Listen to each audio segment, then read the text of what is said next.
Well, hello, welcome to our reading of the Septuagint, and I'm going to just record a couple of chapters out of the book of Genesis, starting at the chapter 37.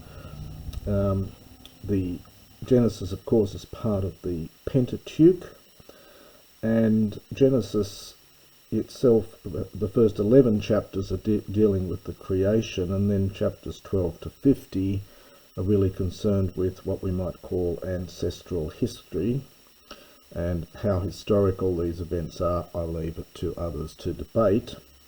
The chapters 37 to 40 are really concerned with the story of Joseph, one of the 12 brothers who supposedly founded the so-called 12 tribes of Israel. This is the longest patriarchal story, and it contains material, the so-called J and E material. The J material is based on the fact that in the Hebrew the name of God is recorded as Yahweh, Jehovah in modern terms, is translated in the Septuagint using kurios without the article. And indeed that's important when you see kurios without the article in Genesis. It's referring to Yahweh. And the other source is the so-called E source, the Elohim source, the other word for God, which is generally translated in the Septuagint by Theos. This section contains both J and E material, which is helpful to know because it does explain some of the oddities that we see from time to time.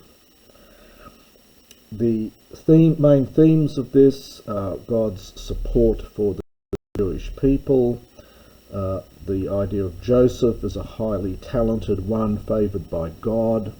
There's a sense of nationalism in the section. And also the other theme is a change of circumstance, which is a common theme of the Old Testament and also of often in Greek literature as well. So I'm going to start actually at verse 3. You can have a look at the earlier verses, but verse 3 is a sensible place to start actually with the story of Joseph. So it reads, Jacob de Egapa ton Yesov parapantas tus huios autou, hoti huios gerus ein autou, epoiesenda autou kitona poikilon. And Jacob loved, now here's our New Testament verb agapao. This is the imperfect here. In the New Testament this is reserved for the love of God, but in the Septuagint it can be used in a whole range of meanings, as the word love generally does. Here it's the love of a father for his son, so he was loving Joseph parapantas, beyond all his sons. Now this is this use of para, meaning beyond, can be found in later classical. It's in Xenophon, for example. In biblical Greek it's often employed after a comparative adjective, so more than or beyond. Beyond all his sons, hotihuios gerus, because he was a son. Gerus is a genitive. It's a neuter noun, top geros, third declension neuter. It's not a classical word here. It's a later form of the classical geras, of his old age. So because he was a son for him of his old age. And he made for him a kitona poikilon. Poikilos is a lovely word in Greek. It's got a huge range of meanings. Here it's got the sense of fancy. There's not the modern coat of many colours is a bit of an extreme translation of this. Here it simply means fancy. Embroidered is often one of the meanings of this. Poikilos can also mean painted. It can be used metaphorically in the sense of something which is very clever or cunning and so on. And the cunning, in fact, may be a slight pun here on the word itself, because it does have that meaning. Here I'll just translate it as a fancy. Kiton, I'm going to say a tunic. It's a very common classical Greek word, but it may have a Semitic origin in that There's an Akkadian word kitinu, meaning a linen garment, and the Hebrew for this one is ketonet, which does sound not too different from ketona. So the word, which way it went is not clear, but the word may have had a Semitic origin and come into Greek fairly early. Idontes de hoiadelphoi autu, hotiauton hopate phile ek panton ton huion autu, emisesen auton kai uk edunan to lalein auto uden erenikon. And his brothers, having seen that his father loves, it's present, understand him. There's the him here, that his father loved him, ek panton, more than all his sons. They hated him, and they were not able to speak to him. Literally nothing. Greek has double negatives, don't cancel, so they were not able to speak to him anything which was peaceful or civil. It could also be, this is a neuter, it could also be an adverb civile. Now, interestingly, we saw para beyond here used up in this verse, and now we get ek pantone with basically the same meaning. The Hebrew is in fact identical. So this is an interesting example of something you see all the time in the, especially in the Pentateuch. You see what scholars call variatio, that is, the same word in the Hebrew is being translated by various different words in the Greek. It's a stylistic thing, it's done on purpose. It's a good classical idea to make things different, to vary them, to keep one's interest going. So parapantas gets replaced with ekpantone here. So the other thing to say here is the erenikon, as I mentioned, is a possibly an adverb here. The Hebrew simply says shalom, which simply means in peace. And also to note that the writer uses filio here, where he used agapao earlier back up here. And again, the Hebrew word is identical in both places, so it's another example of this variatio. So his brothers saw that his father loved him more than all of his sons. They hated him, and they were not able to speak to him anything civilly, perhaps. Erenikon. Enupiastes de Yosef enupnion ap angelen auto tois adelphois autu, kai apen autois accusati tu enupnion tutu, hu enupniasthein. And Joseph, now the verb here is upniasthemai. It appears in the inactive form. It also appears in deponent, middle, and passive. And you often get a split between these in ways you don't see in classical Greek. So this is actually a passive here, but it's really middle in sense. So Joseph, having dreamed, you can see that hupnos root in here, having dreamed, and in hupnion, a dream, from ap angelo, he reported it back, the it referring to the dream, to his brothers, and he said to them, hear this dream, which I dreamed. And it's being put back into it gets attracted into the genitive here, but it's just in its own clause. It should be accusative, but that often happens in Greek. So hear the dream which I dreamed.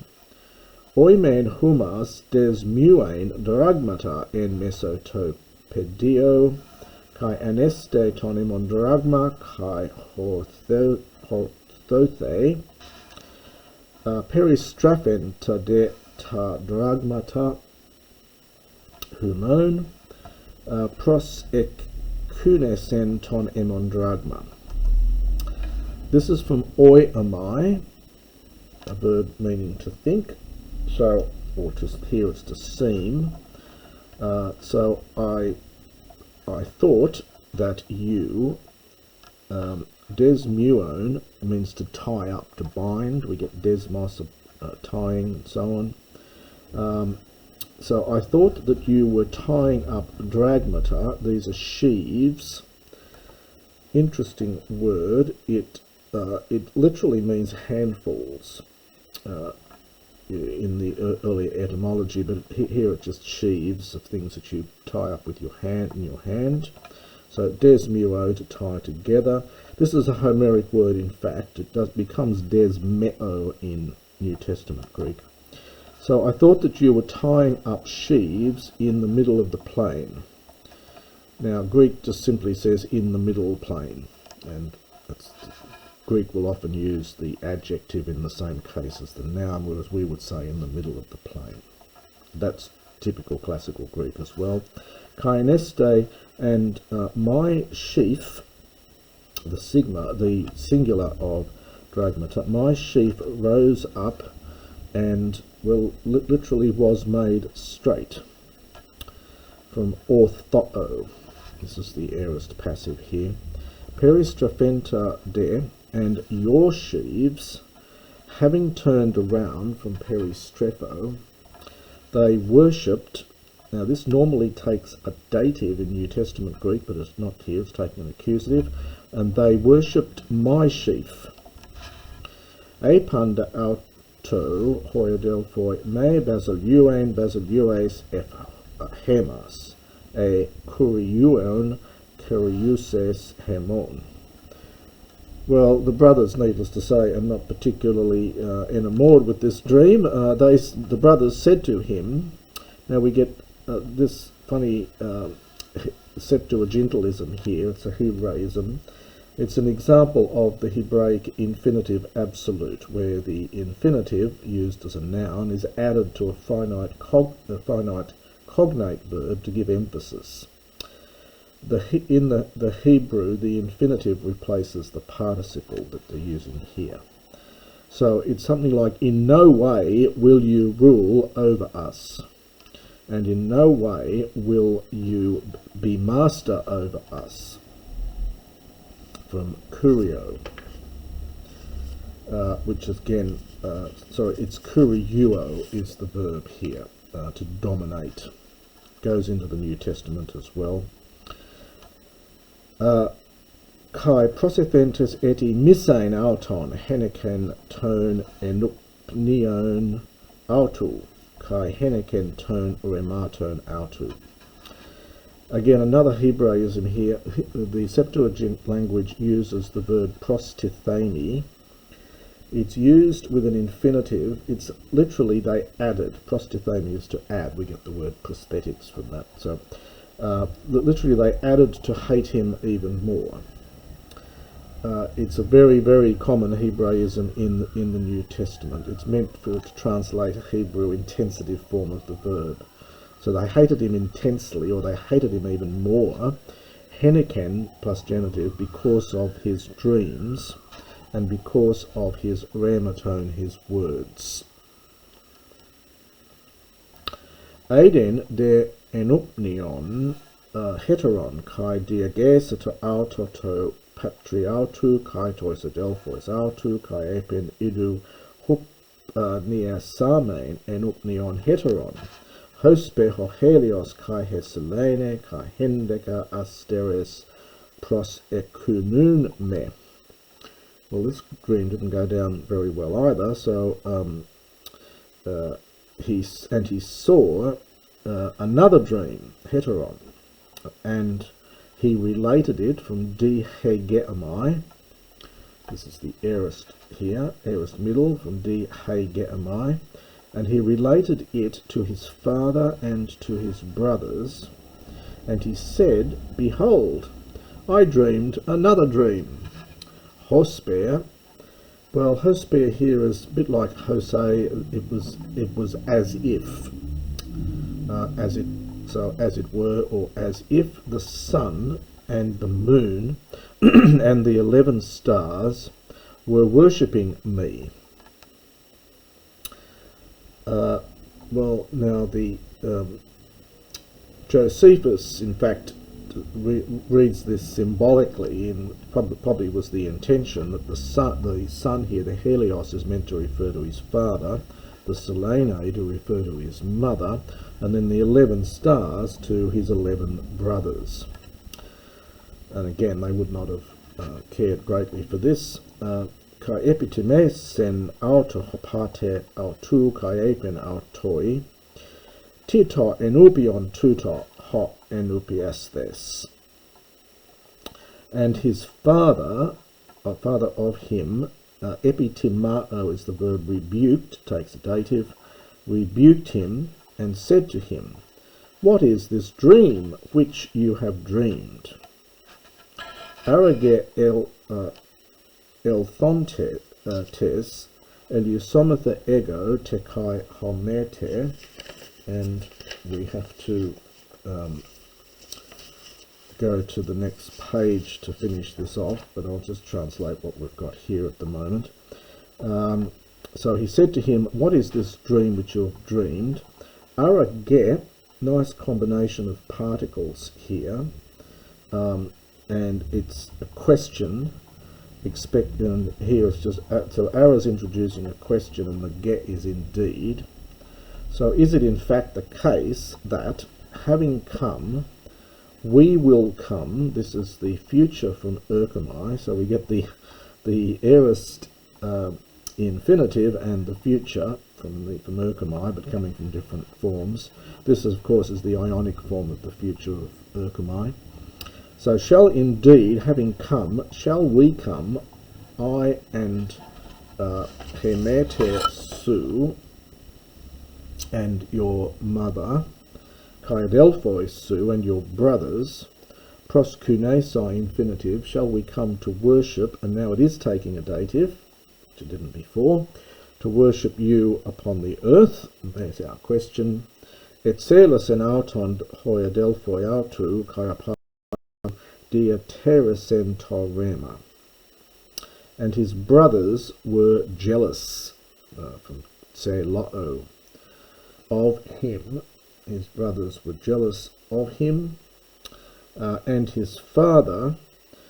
Well, this is a lovely word. It's to keep in mind, to store away. Torema, it could be the word, the story, perhaps. It's the word used by Mary in Luke 2:51, that she pondered these things in her heart. And it's the same verb here, diaterio. Eporuthesan de hoiadelphoi autu boscain ta probata tu patros auton es secum. And his brothers went, this is from aorist from Parumai, they went boscain, to tend or to graze, to tend, to look after, ta probata, the sheep of their father, into Sukem, that is, into Shechem. Kai apen Israel pros Jesus uk hoiadelphoi Su, poiminus in Shechem, Jure apostelo se pros autus, apen de autu idu ego. And Israel said to Joseph, and we have a question here expecting the answer yes, are not your brothers, poimenusin, are they not tending the sheep? From poiman is a shepherd, and poimino is to shepherd the sheep. Are they not looking after the sheep in Shechem? I am sending you Jura there, pros autus, to them.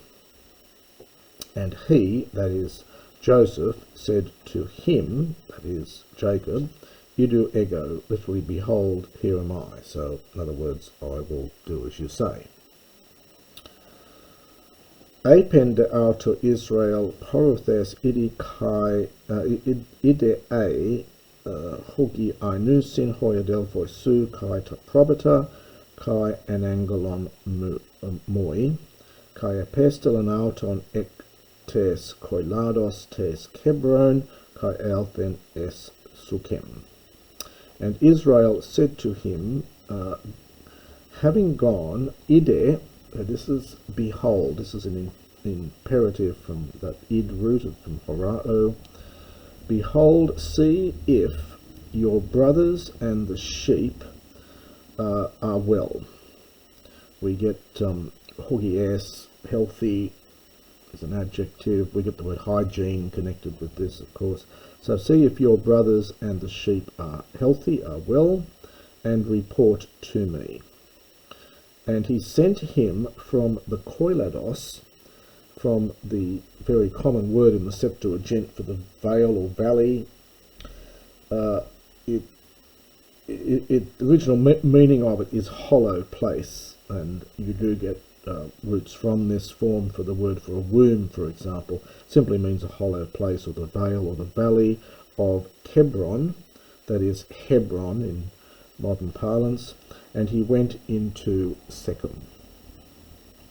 That's the first part of this chapter 37.